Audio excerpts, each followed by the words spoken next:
Hello, yes, is that working? Great. Yeah, thanks very much. So I'm going to be talking tonight about Elite. Who has heard of Elite then?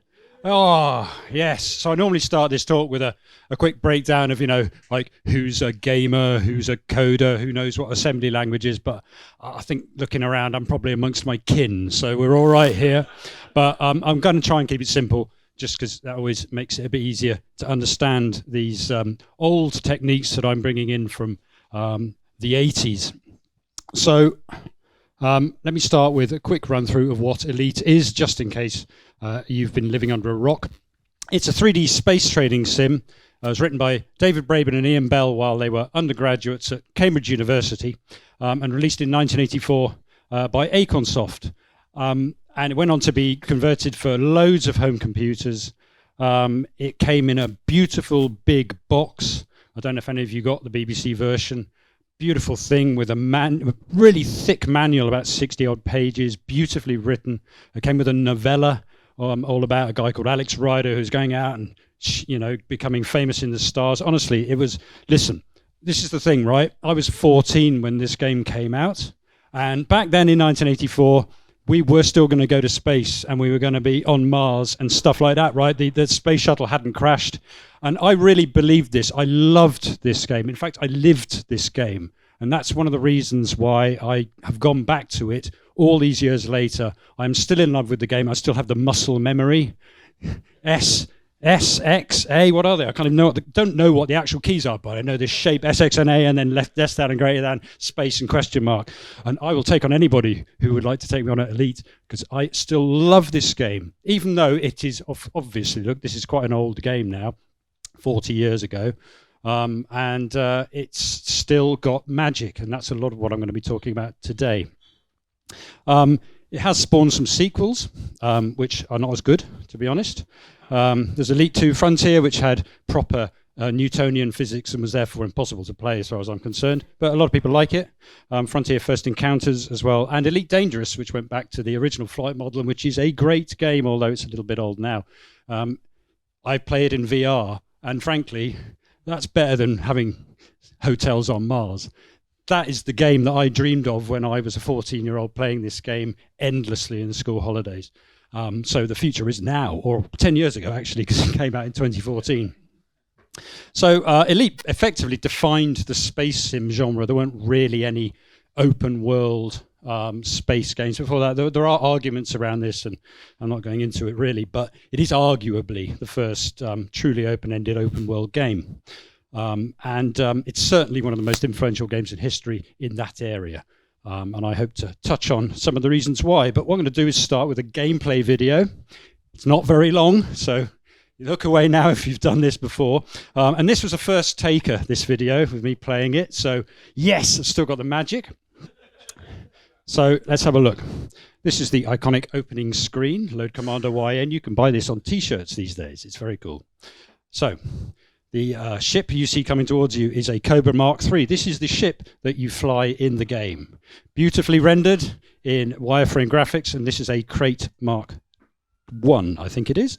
Anyway, you start the game off, this is you start as Commander Jason, with money and a rating, and the idea is to try to trade to improve your ship. So what you can see I'm doing here is I'm buying some stuff on the marketplace in the planet I'm in, which is called Lave, the starting position. So let's buy some food maybe, and buy some textiles, because I'm only starting with 100 credits, which is not a lot, and I've got hardly anything in my ship, and it's quite hard to play the game. It's brutal, in fact, by modern standards. This is the galactic chart. This has 256 systems in it, and I've zoomed into the local short-range chart, and I'm trying to find a system to fly to sell my food and textiles at a higher price, make a profit, win, rinse, repeat, and months later end up winning the game, which I'll explain in a second.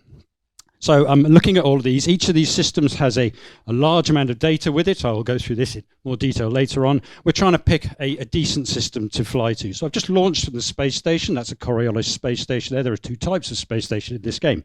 And basically, I'm now going to hyperspace to Zeonce, which was the system that I chose. Beautifully rendered, slightly flickery graphics, but not bad. We are talking about 1984 on a 32K bit 2 megahertz CPU. So I've hyperspaced the Zeonce and I'm trying to find the planet. There it is. I'm going to use my interstellar jump to jump towards it. Uh-oh, something's appeared on the radar there. You can see at the bottom. So let's fly towards that and see if it will be my friend. It will either be my friend or it will fire its lasers at me. No points of guessing which one it's going to be. Oh, look, it fired its laser at me, so it's time to kill it. That is a pirate. It's quite hard to kill things. But you get that, incoming missile, but I'll shoot it out of the sky because I'm that good. And there we go. To be honest, this is quite a safe system, and this is not a hardcore enemy, so that wasn't as hard as I made it look. So let's get back to the planet. Now, around each planet is a space station. So I'm looking for that, and when I get to the space station safe zone, a little S will appear down in the bottom corner here to show that I'm near to the space station, and I want to dock with it. The space station lives in orbit around the planet, and its slot that you have to dock into faces the planet. So now I'm in the space station safe zone. I'm flying between, I've speeded this bit up because it's quite a slow process. I'm trying to get between the space station and the planet. There's the space station out of my right view. Let's zip round and head towards it. And if I'm good at this, you will find that there is a slot. There it is, appearing. Now, it rotates because, of course, that's how you do gravity in a space station. So you have to fly in at the right rotation rate and dead on. Otherwise, you die. And you die a lot in this game. It's hardcore. But that's not bad. I'm getting there. Will I dock? Yes. Nice. Bit of docking. That's what it looks like inside the space station. Lovely, beautiful, rendered. Anyway, so let's sell the food and the textiles that we bought at Lave, see if we make a profit. Yes, we've got 143 credits. So that's the basic game loop. I made that look fairly easy. It takes quite a long time to get to the point where you can knock it out that quickly. Yes, thank you very much. Still got the magic.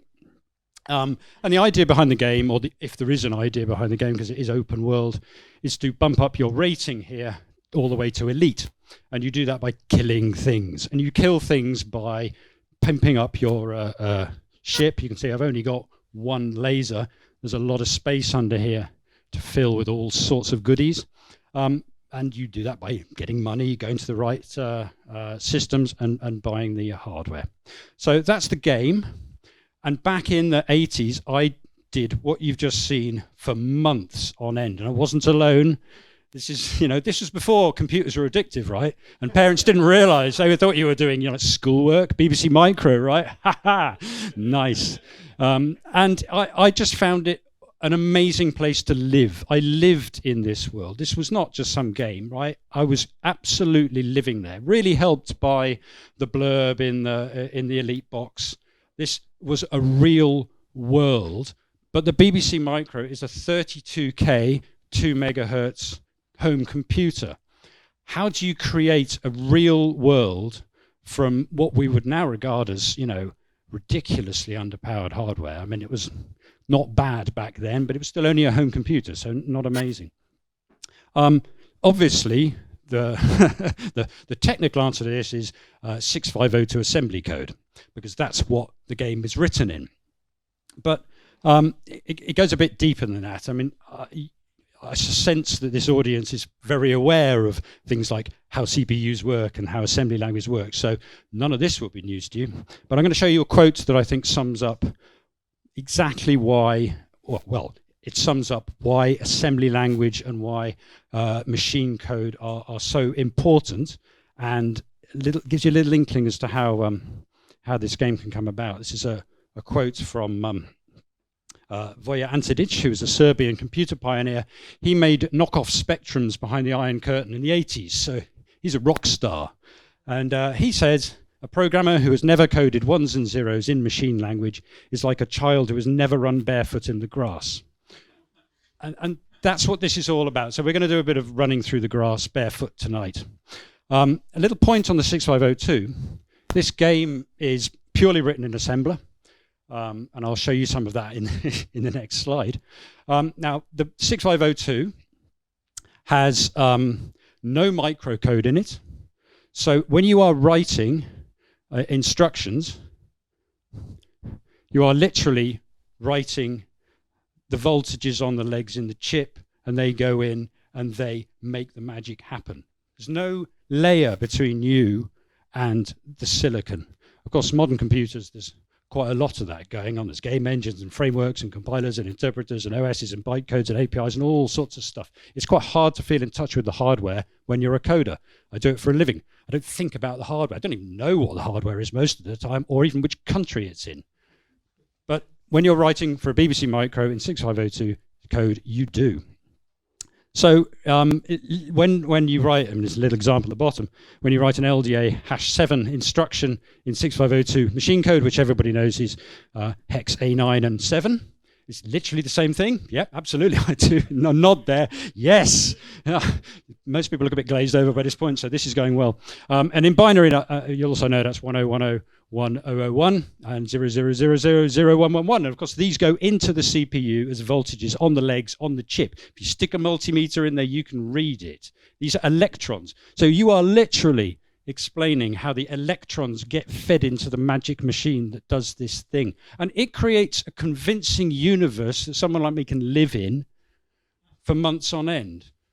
It's a little bit existential, really, that, but it's a wonderful thing. Anyway, let me get on to the actual code that's in Elite.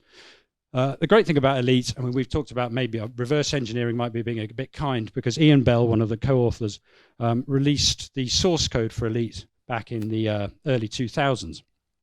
Let me show you a little excerpt literally from the source. This is an excerpt. It's kind of obtuse. Lots of X's here.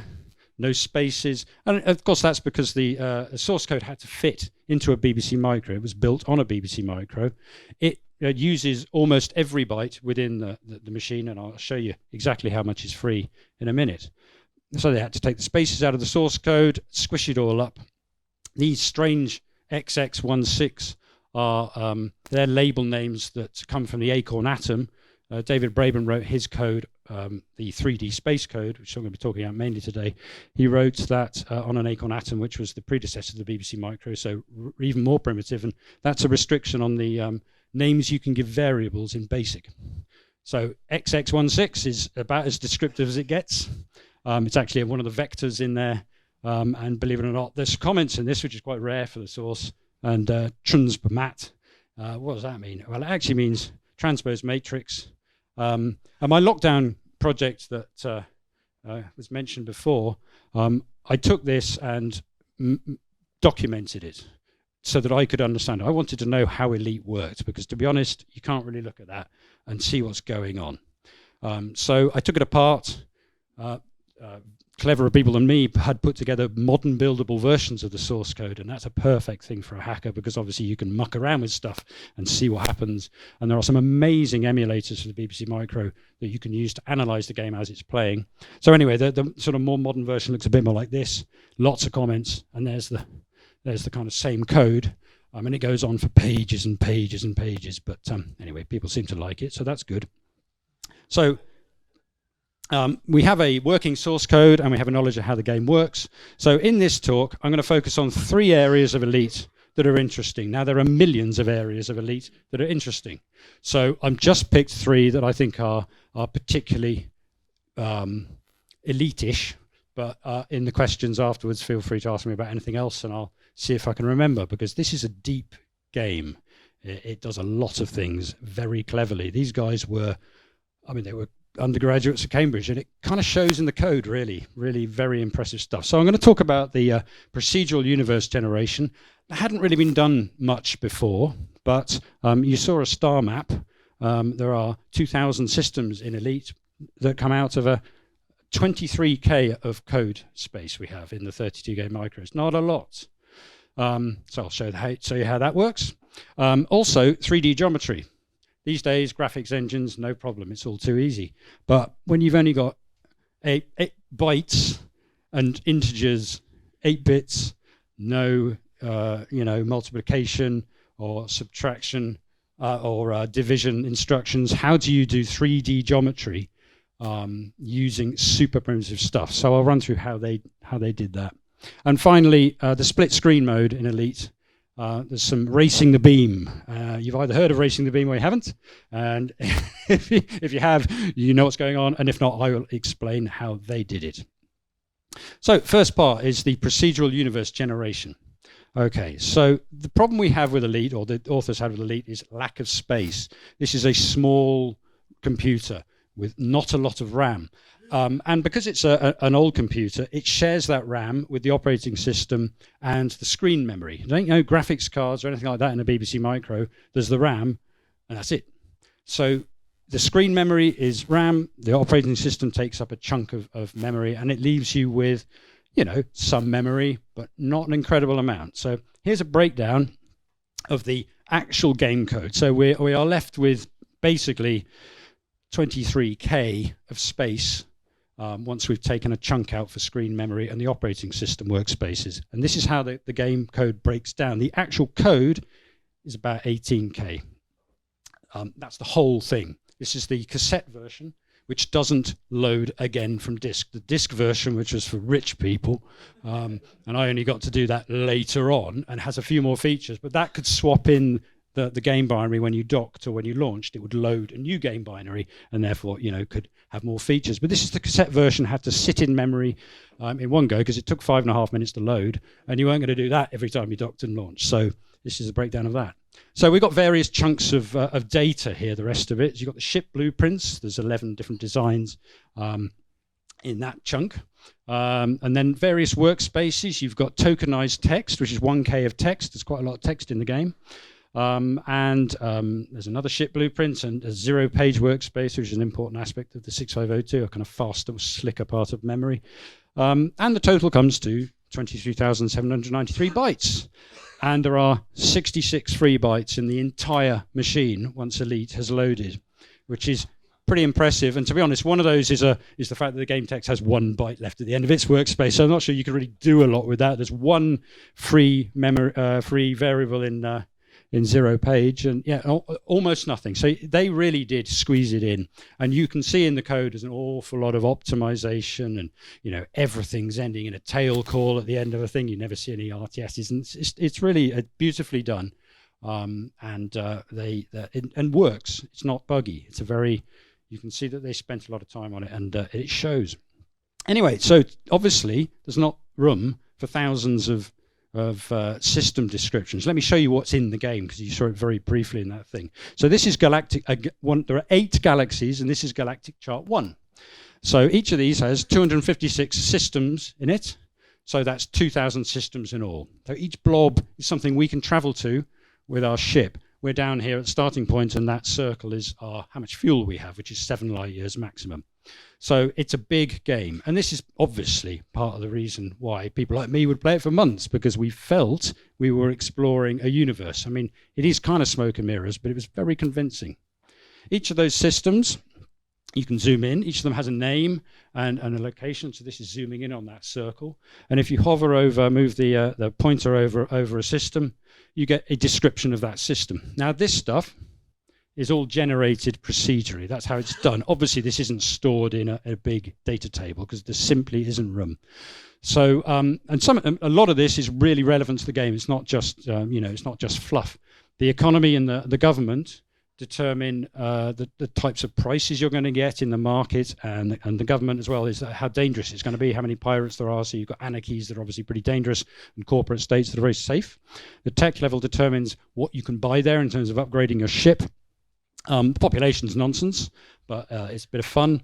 Human colonials as well. That doesn't really have any impact on the game, and nor do these guys. And this text at the end, that's actually from the disk version. It's generated using, again, procedurally, using a kind of they called it the goat soup routine, because one of them is goat. I don't know why it had soup in there, but it does have some strange things. For example, this one is the Lavian tree grub. That's great. And if you move on to Ral, it's fabled for the Ralian edible poet. So it doesn't completely work all the time, but it's convincing enough. And you can see this one's an anarchy of tech level 2. If you fly there, you'll know about it. So obviously this is generated somehow. So let's have a look at how they did it in 8 bits. So you start off, we want to generate, just to summarize, we want to generate 2,000 systems and that much data for each system without taking up any memory. So we start with a set of seeds. It's all about seeds. And the starting point is System 1 in Galaxy 1. And we start with 3 16-bit seeds, and they are hard-coded into the game. and that's called Tibidiad is the name of the system. I don't know where those figures came from, but the story goes that they worked through quite a few options looking for swear words, because the names are also generated procedurally and it can all go a bit wrong. So there's an apocryphal story that they had to give up on one set of seeds because they discovered a planet called Arse, which is a bit disappointing because it's not possible to generate the word arse from the game code, which is a bit annoying. So either they rewrote the game code, which is what I like to think, or it's just one of those cool stories that they made up. But anyway, they did obviously work through and check it, because you've got to make sure that the spread of systems is actually travelable and things like that. So how do we get system 2? We start with these seeds for system 1 and galaxy 1, and we get system 2 by twisting the seeds 4 times. Twisting is just a number sequence, and it's really quite a simple thing. We can move on. So we get like system n, we do it by twisting 4 times n times. So it is just a way of creating a number sequence from the starting point. And it uses the Fibonacci series, which is like the Fibonacci series, but with one more. So if we've got seeds S0, S1, and S2, and we want to twist them to get the next set of seeds, we just move along the number line and set S0 prime to S1 and S1 prime to S2, and then the third one we just add up the previous 3. It's that simple. It's just adding up the previous 3. This is super quick and easy on a 6502, just an ADC instruction, very simple. So the twisting routine is just 23 instructions, nice and slick. So you can apply that quite quickly, and that's how you get through. So 4 twists to get between systems, and for example, on each twist you generate 2 letters of the name. So 4 becomes 8 letters up to them. I'll cover them in a sec. That does 1 galaxy, and then to get the 8 galaxies, all we do is we take the initial seeds and we rotate them within themselves. And you can obviously do that 8 times with a byte, and it gives you 8 different starting seeds for 8 different galaxies. And from that you can generate 2,000 systems just using 3 16-bead seed numbers and 1 23 instruction routine. And that's it, in terms of generating the actual, the core of it. So this game that I lived in for months, at the core of it, it's tiny, tiny. All the rest is just interpreting those seeds. And that's done by looking at the bits in the seeds. And so these are all the things, there are 2 slides with this. These are all things you can pull out of the seeds. So for example, the economy type is bits. Oh, well, how do they line up? Anyway, it's in the high byte of S0. You pick, I think that's probably 2 and 3, bits 2 and 3, and that determines the economy type, and so on.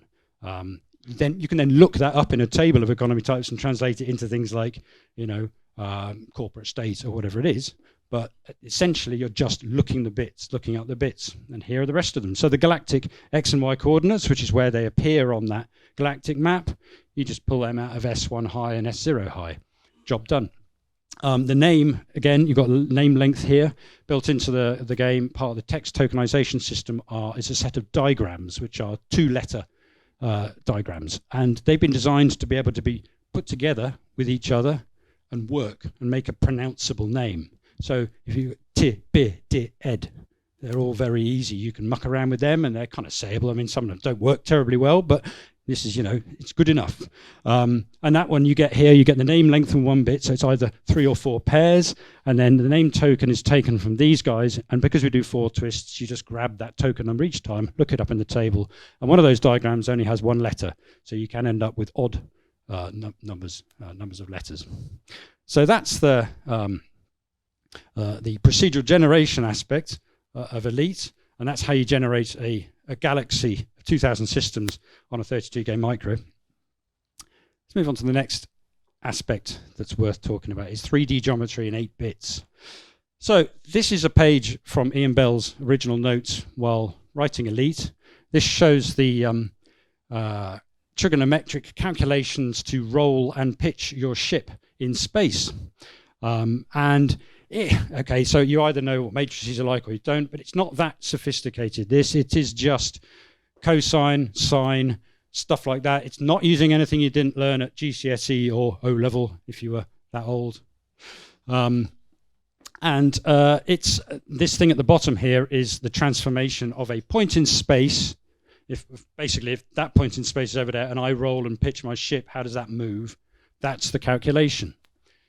So I'll just, which is not that difficult conceptually, but if you've only got 8 bits and no trigonometry and no multiplication and no division and no square roots, it's all getting a bit hairy.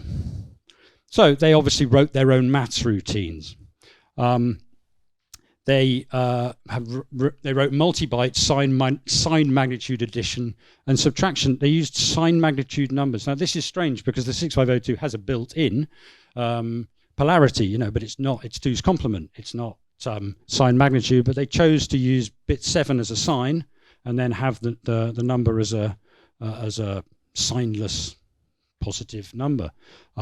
Not quite sure why. I'm not sure they know either, looking at interviews later on, but it was one of those things that they did, and once you've committed, you stick with it, right? But they were very proud of their maths routines, and they told Rob Northern, who was the guy behind the copy protection, that was one of the reasons they really wanted it protected well, because they were super proud of their maths routines, and it kind of makes sense when you pull the thing apart.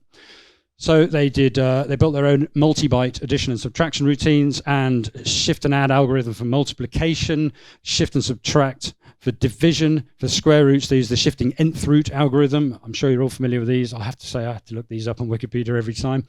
And the random numbers is an additive lagged Fibonacci generator.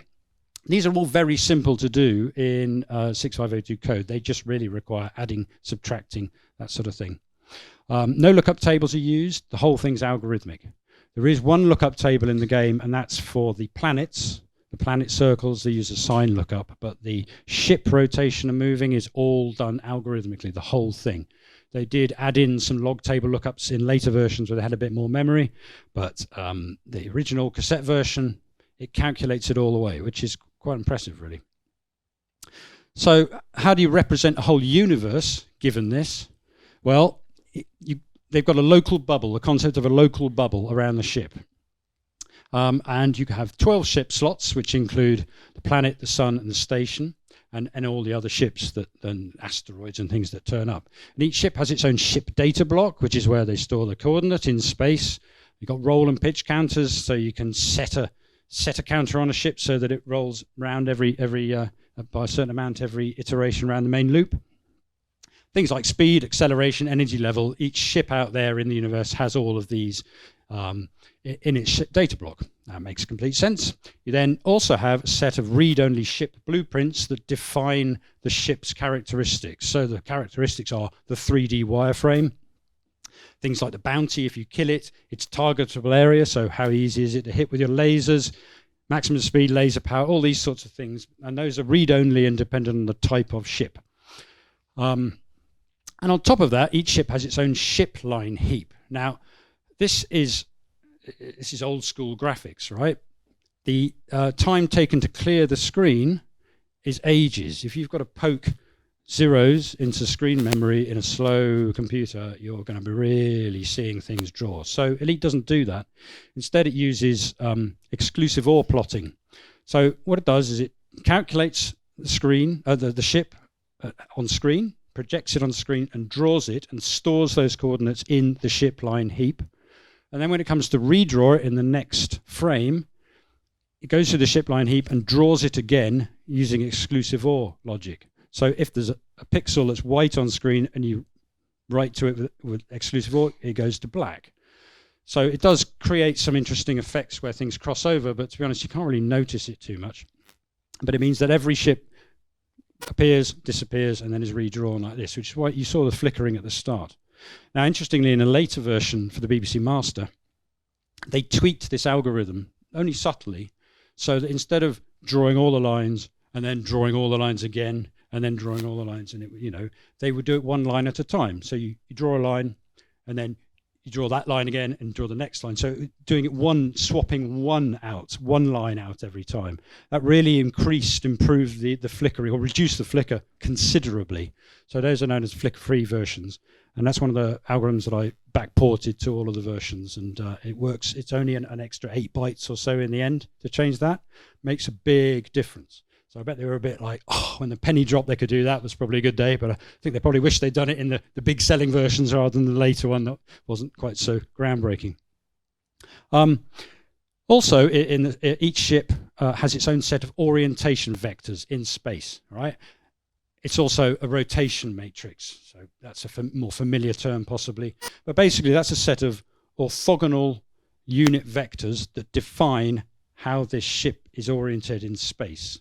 So there's a vector going out of the nose called the nose vector, a vector coming out of the roof called the roof vector, and a vector coming out of the right-hand side of the ship called the side vector. And those define exactly how each ship is orientated. So if you want to roll the ship around itself, you twist those orientation vectors. So how do we move then things like that? We've got the orientation vectors and we've got coordinates. Well, one of the conceits in Elite that makes life a lot easier for the coder is that we are always at the center of the universe and everything moves around us. So if I roll right, I don't actually roll right in the game. Everything else rolls left around me. That makes life so much easier in terms of code. That's the first conceit. And then the second one is we use the small angle approximation. In trigonometry, for small angles, sine A is approximately A, cos A is approximately 1, and tan A is approximately A. I mean, approximately, right? It's not great, but it's close enough for them to do full rotation of game within the game. And you can see that this is the formula that you saw on Ian Bell's sheet. And it is just honestly, this just takes trigonometry. If you know what sine and cos and tan are, this is not rocket science, even though it kind of is. Basically, you take X, Y, and Z is their, say it's a point in space, and that's how you would roll by alpha and pitch by beta. And this is how they do it. So you can see that is just multiplication and addition. It's nice and simple. And we can do it like this because we've done the small angle approximation. If you are using sine and cos and tan, that's actually quite a long, big, hairy matrix that you really couldn't calculate on a BBC Micro. It also uses a pretty nifty technique called the Minsky circle algorithm, which is a thing that was discovered in the 70s by accident by Minsky. If you look at these last two here, if it's not shown here, but if you accidentally got your code wrong and you took that y value and you used that in there instead of the original, the starting point y, it turns out that it makes it more accurate. And this is how the Minsky circle algorithm was discovered. It's a mistake that made things better. And Bell and Braben used that in their code. It's all in a memo called HackMem74, so you can look that up. It's very clever stuff. And you think they've made a mistake, and it's all intentional. Nice. So I mentioned that we use the small angle approximation. Great, makes the calculations easy, but it's inaccurate. And if you do that, things stretch. That's supposed to be a square, cuboid shaped station, and I've turned it off in that example. So what we have to do to compensate is we have to tidy our orientation vectors. I talked about the three orientation vectors. If you rotate these and move them in space with an inaccurate calculation, they don't stay orthogonal and normal. Orthonormal it's called. So the angles go wrong and the lengths go wrong. So instead, you every now and then, and it's actually it picks one ship every iteration around the main loop, and it tidies those three vectors to make them orthonormal again. And that's how we compensate for the sine, sine A being easy to calculate, so the small angle approximation. That's a clever piece of code there, and it turns out to be more efficient like that. It's easier to tidy one ship on every iteration than to do that crazy long sine and cos calculation for every rotation. Very clever stuff. Right.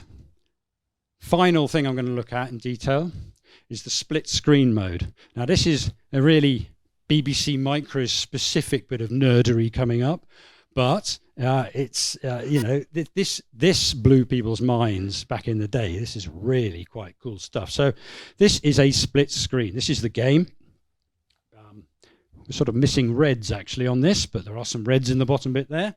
But doesn't matter.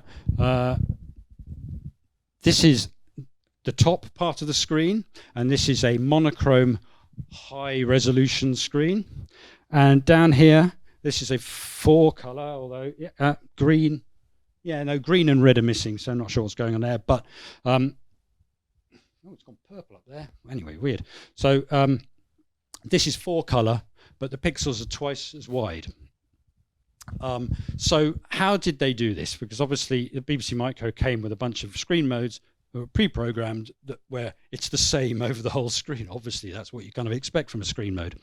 There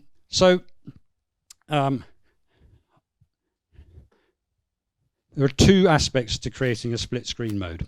The first one is to customize the mode to make it easy to work with.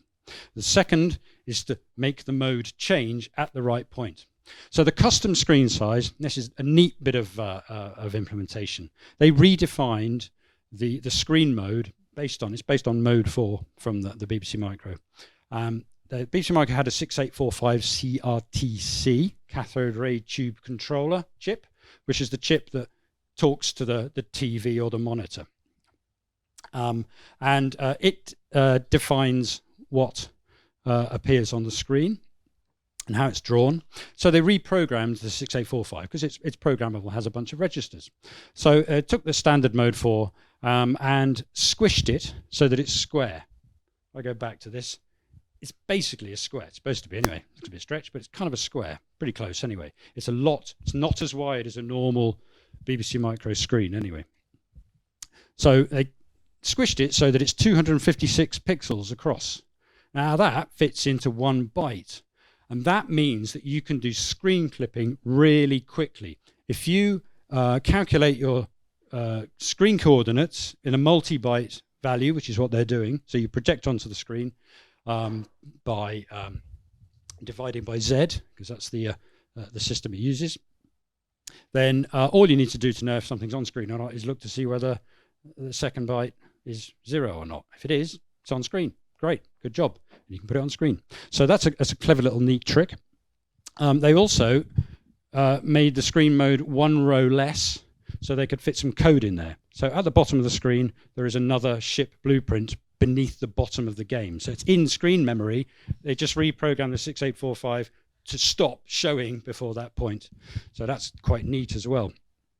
So the usable screen memory screen size is 256 by 248 in the end, and all the coordinates fit into single bytes. So how about the split screen mode? So we've got 192 rows in the top part, and then 56 in the bottom. And the way this works is using interrupts. So there is the 6502 supports interrupts, and it's set. The code is simple-ish. So you know how CRTs are drawn, right? Start on the top left-hand corner, and the beam, the cathode ray, goes along there, and then the next row, and then the next row, and it goes all the way down to the bottom. Somewhere around there is a vertical sync. It depends on the system. In the BBC Micro, the vertical sync is on character row 34, and jumps to the top and starts all over again. Does this 50 times a second to give a 50 hertz screen. So what we do is when we hit the vertical sync, we get that to we stick a routine on the vertical sync handle that gets called 50 times a second, and in that we check to see if the vertical sync has just been fired, and if it has, we set a timer using the 6522 system VIA chip in the system to count down from 14,622, of course. This is a calculated number and it's hard-coded. It ticks down at 1 megahertz, so that's 1 million times a second, which is pretty fast in BBC terms, not very fast these days. And that ticks down in the background, and that's great. And we, at the same point, we program the part of the BBC Micro that defines the screen modes. And so we're changing it. This is slightly different than the 6845, but this changes the screen mode to be the low-res version at the top. High-res version at the top, sorry, monochrome high-res. This ticks down, ticks down, ticks down. And when it gets here, that is exactly when that hits 0. And that triggers an interrupt that we then intercept, and we reprogram the ULA at that point to be 4-color and double width pixels. And keep going down the bone, draws and draws and draws, and when it gets to the bottom, jumps back via the vertical sync and gets reset to the monochrome one. So that's how they did it. It's really hard to tell because this is so beautifully timed However, if you have the disk version of BBC Micro Elite, and you say you save your commander to the disk, or you launch and it loads a binary, different game binary, this all goes all speckly and all over the place. And that's because the disk drive is a higher priority interrupt than our user routine for changing the screen, because obviously the disk drive is pretty hungry for good timing. So it screws up the timing in our thing, and you can see it all go wrong. And then when it stopped accessing the disk, it all settles down and goes back to being rock steady. Back in the day, this was mind-blowing. Nobody had seen this before. And this is a really clever little technique for using the timers built into the BBC Micro for mucking about and chasing the beam and making this game look really quite spectacular. And to be honest, having a black and white high-res monochrome screen, I mean, space is black and white, right? It's not color. We all know that. But you want a color dashboard because obviously it's got to show alerts and reds and things like that. So those are the three things I wanted to talk about Elite. To give you a taste of some of the more modern Elite hacks that have been going on at recent times, because now that we've got a fully buildable source for Elite that's documented all of the different versions on the BBC I've managed to do, I've added some bells and whistles to some of them. So one of the things I mentioned was flicker-free Elite. Taking the BBC Masters flicker-free algorithm tweak and backporting that to all of the other BBC versions. So that's quite nice. I also did teletext Elite. You can see here. Yeah, mode 7. Everybody remember CFAX and all that stuff? Yeah, a few nods, hooray. So the BBC Micro has a teletext chip in it because the BBC, part of the BBC spec was they wanted the ability to download software over teletext. You could buy a teletext adapter that plugged in, hooked up to your TV aerial, and you could literally download software, which is just so futuristic. I mean, we do it all the time now on our phones and things, but back then this was plucking software out of the air, and it was quite spectacular. So that means that it's easy to, the BBC Micro supports the whole teletext system. And so there's a very clever bunch of BBC Micro hackers called the Bit Shifters Collective, who do some amazing demos and things, quite mind-blowing stuff. I highly recommend you look at them. They do BBC Micro and Archimedes stuff, and they know their stuff. Anyway, they did a Mode 7 version of the Bad Apple demo, and as part of that, they wrote pixel drawing routines, well, sixel drawing routines, because that's what they're called. There's 6 pixels, blobs in each character, so they're known as sixels. And they wrote these routines that would draw sixels and sixel lines. So a Bresenham algorithm for sixels. And they sent them to me and said, go on. So I did. And I have to say, I mean, they thought I was just going to do, the opening sequence, which I did. And I thought, yeah, but the rest of this is surely doable. So this is a fully functional, literally BBC Micro Elite in teletext, and it's playable. It's great. It's a lot of fun. I also with the you saw the market screen there with all the the prices on. So I added an Easter egg where if you press a key combination, it turns into the CFAX version. Has a little header at the top with the page counting up. It's called Galfax, and it's even on the same page as the stock market was back in the day. So people like that. That was fun.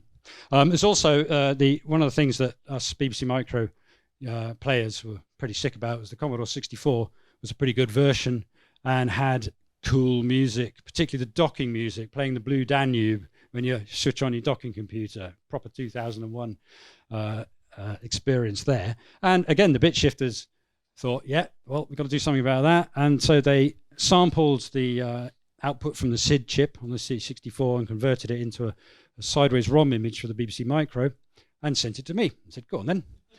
So I did. So I plugged that in. So now we have music on the BBC Micro. There's a theme tune that starts when you play the game, and if you do the docking computer, yes, it plays the Blue Danube. So in your face, Commodore users. I've also written an Elite Universe editor where you can create your own 3D scenes within the game engine. Spawn ships there, move them around. So I did it because I wanted to recreate. This is the box art, right? And it's iconic for me. I fell in love with that image. It is from the game, but they did mock it up, but in the game. And I thought, well, if they could do that, I can do that. So there's a full universe editor that you can create files and you can press play. because obviously it's in the game engine. So you can set up exactly what you have, set all the attributes, press play and watch things kick off in the game and join in, which is a hoot. And finally, the Elite Compendium is basically just a collection of all these hacks in one fancy disc for the BBC Master. So if you are a BBC Master user and want to play some retro Elite, that's the one to go for. It's a hoot. So if you want to find out more about this project and all the other stuff, there's a very comprehensive site called bbcelite.com, which has got everything in this talk, plus loads more. I think there's 108 deep dives on there going into various aspects of the game. It covers Elite on all of the BBC micros and the Nintendo Entertainment System as well, because 30% of the Elite code in the NES version is directly from the BBC micro. It's genuinely and so as well the Apple II and Commodore versions are based on the BBC micro. In fact, they were built on a BBC micro, which is, that was what happened back in those cross compilers. Don't need it. It's all just binary, right? So I highly recommend you have a look at that. It's a lot of fun. I've also analysed 3 other games to the same sort of level.